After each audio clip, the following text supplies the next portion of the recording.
All right, thank you. I really appreciate the opportunity to talk to you folks this evening. And before I get started, Dick Romanski wanted me to point out that he was one of my instructors at a post-executive development course. The best one you had. The best one I had, yes, thank you. Anyway, most of you know me. For the one or two of you here that don't know me, my name is Mike Richards. I'm a almost 23-year veteran of the Sheriff's Office. And during that time, I've worked almost every aspect of the office in all three stations, and I've attained the rank of commander. I love working at the Sheriff's Office. I enjoy going to work every day. I look forward to it. It was my second home, and the Sheriff's Office was my second family. Lately, I've talked to a number of deputies who say that morale is really low. That seems to be a common theme, and that they hate going to work. And that's absolutely a shame. It shouldn't have to be that way.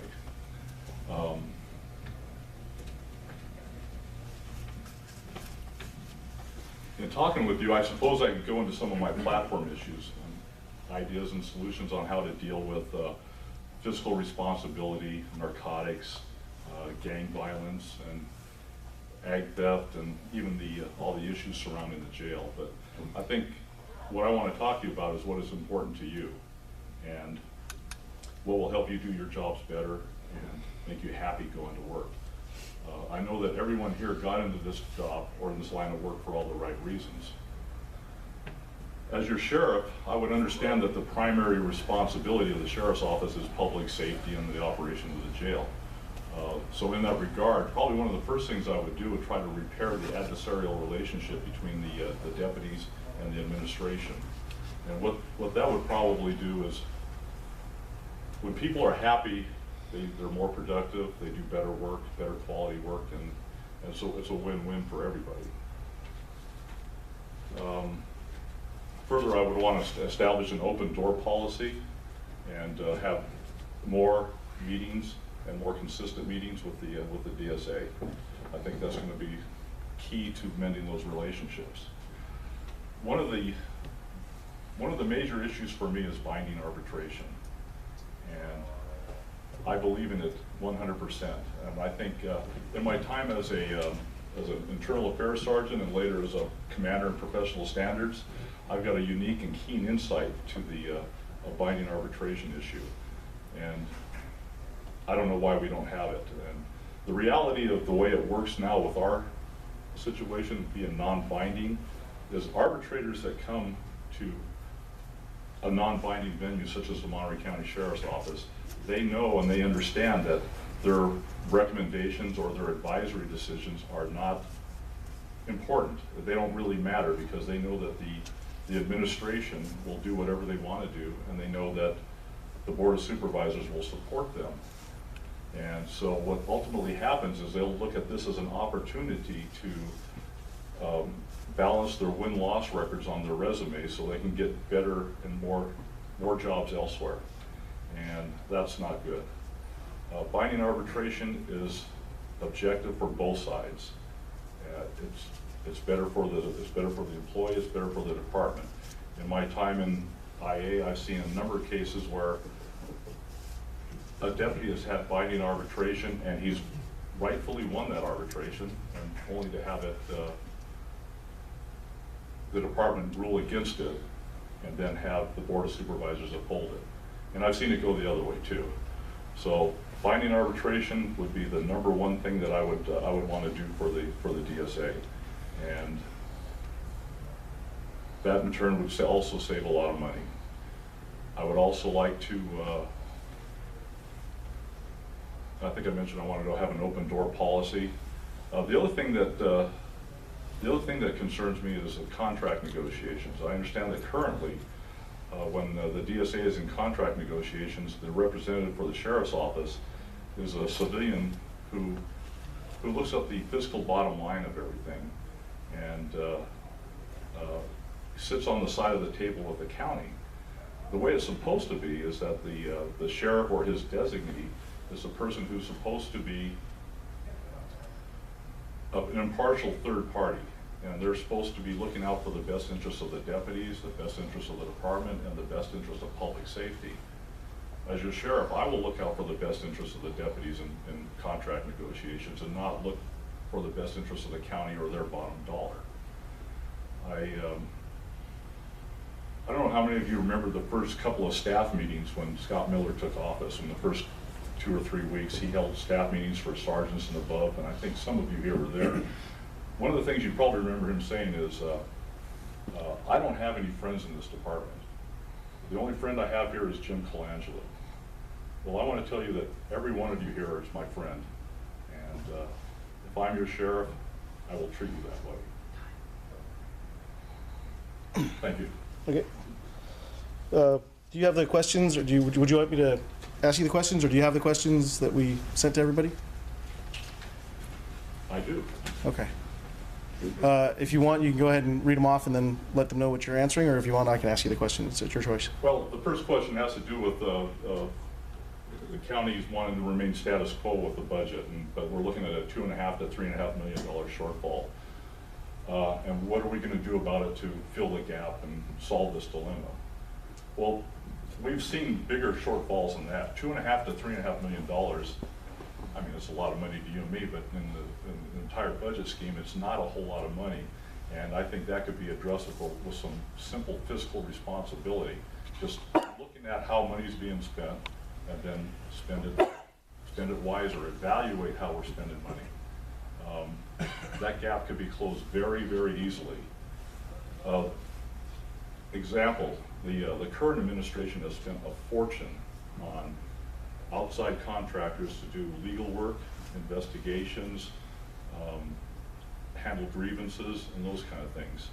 By simply not doing that, doing what's in the best interest of the department and the deputies, resolving these grievances before they have to go to lawsuits, and avoiding all these investigations and outside law firms, I can tell you that's $2.5 to $3.5 million easy. And I've looked at some public records requests for invoicing from some of these law firms and outside contractors, and in the time that Scott Miller's been in office, it's been well over $3 million. The other thing I would do is I would go to the Board of Supervisors and demand or lobby, or however you want to do it, to have some of the unfunded things in the budget funded. And an example of that would be workers' comp claims. Those usually pop as a surprise during the budget year, and I would lobby to have that funded in the budget. That would help a lot. The other thing is the department is top heavy with outside contractors. These are management analysts, or whatever you want to call them. You know who we're talking about. We're talking about the people that make these $100 an hour wages, like Jim Colangelo and Bob Cook and well, Terry Fowl when he was here, and there's several others. We don't need to do that. We have a lot of talent and skill within the sheriff's office that can do these jobs, and I think we need to look within the office. I had more on that one. The next question had to do with what changes need to be made in our department and how do you plan to implement those changes? Well, I would immediately do these things I'm going to talk about. I wouldn't wait till the 4th year to roll up my sleeves and start working on them. Over the past 3 years, we haven't seen a whole lot come out of the administration, and all of a sudden we're seeing a lot of things in the news and a lot of training and equipment and things happening that just haven't happened over the past 3 years. I mentioned earlier that one of the first things I want to do is try to fix the adversarial relationship between the deputies and the administration. I would want to work closer with the DSA on issues. Have the DSA come to me and let's find the solutions together, and not have that adversarial relationship. I would want to implement, possibly with the help of the DSA or initiated by the DSA, a morale survey to find out how we can do the job better.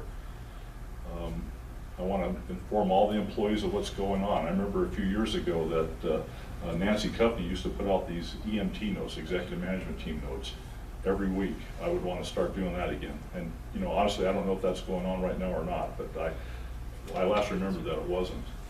I mentioned binding arbitration. That is very important. Another thing I would want to look at is putting deputies back in control rooms at the jail. I don't know how everybody feels about the civilian staff working at 2/3 the rate of the deputies doing, but the deputies I talked to looked at working in the control room in the jail as an opportunity once every week or two for them to not be on their feet the whole shift. It's a morale builder. It helps. That alone could reduce absenteeism, even workers' comp claims. I'd like to see more forensic evidence technicians. I think we have one now, and from what I understand, we're pulling in deputy CSIs off the street and paying them overtime to get caught up on the backlog of evidence processing. You know, I wouldn't want to get rid of all the training that the CSIs have. I want to keep those in place, but another lab tech or two in the lab would help out immensely. I had more. What challenges do you foresee the Sheriff's Office for the next 4 years, and how do you plan to deal with those challenges? Well, the first thing that comes to my mind is staffing, and I want to prioritize spending in that regard. Staffing is a key thing. We need to get up to staff. Also, as equal importance is better fiscal management. I don't believe that the current administration has spent tax dollars appropriately. I think if we had all the money that they wasted on some of the things I mentioned earlier, we'd have a lot more deputies on the street.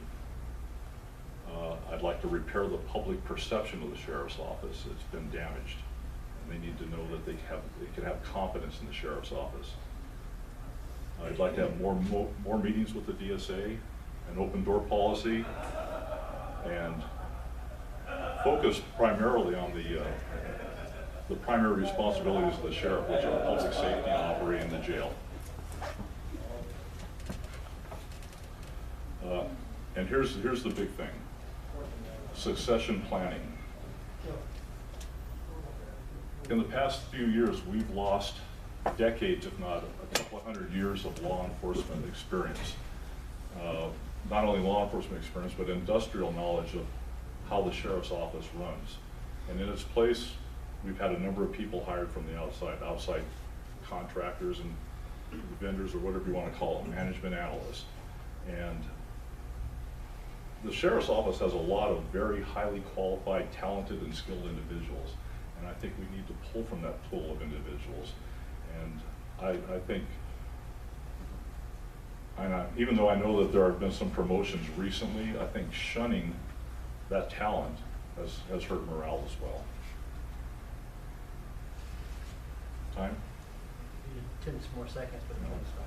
Okay. Due to the proliferation of GPS-enabled two-way radios, video cameras in patrol cars, and now body-worn cameras, how do you intend to regulate the use of this technology so deputies can do their job without having to worry about their electronic trail being used to unfairly discipline them, or fearing a dispatcher or supervisor will remotely monitor them with the video system? That's easy. I would work with the DSA to establish a policy on how this equipment is used that is fair to the deputies. I would be against randomly using it to monitor deputies by supervisors or dispatchers, as the question seemed to intimate. But I'd even consider putting it in the MOU between the DSA and the county. This technology is supposed to help us do our jobs, not make us afraid to do our jobs. But conversely, I also know there are a number of cases out there in which this type of technology has helped exonerate cops when they've been falsely accused or had frivolous allegations against them. So it's kind of a complex issue, but I think the solution is a no-brainer. Okay, questions from the audience. What we did is we had baskets in the back, and everybody put their questions in the back. These are all the questions that were in your basket. John, do you want to go first, or do you want to go Go first? with those. Okay. My question might be in there. Okay. First question is, the jail is not happy with the new swing day. Would you be willing to change it back? Yes, and let me elaborate a little bit. I would be in favor of any schedule that the DSA came to, unless it was exorbitantly expensive. You know, as long as it doesn't cost us more money, you guys decide how you want to work. Okay. Why do you think morale is low? Well, I think I mentioned a couple of things. You know, we're seeing promotional opportunities cut in half because of outside people being brought in. One of the other reasons I think morale is low is that a lot of people here, even those who haven't been affected by it, have seen others have been affected by overreaching and excessive disciplinary practices. What positive change have you accomplished or implemented as a commander at the Sheriff's Office, policy or project? Do I have 2 minutes on that one?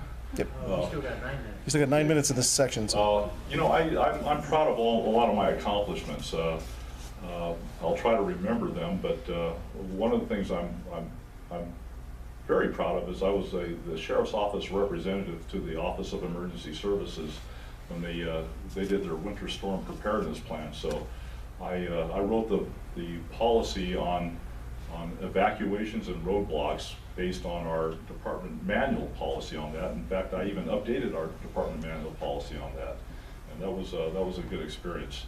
I would like to say that I helped implement binding arbitration. I went to the previous administration and several times and tried to talk them into doing that, and they, for some reason, we didn't go there.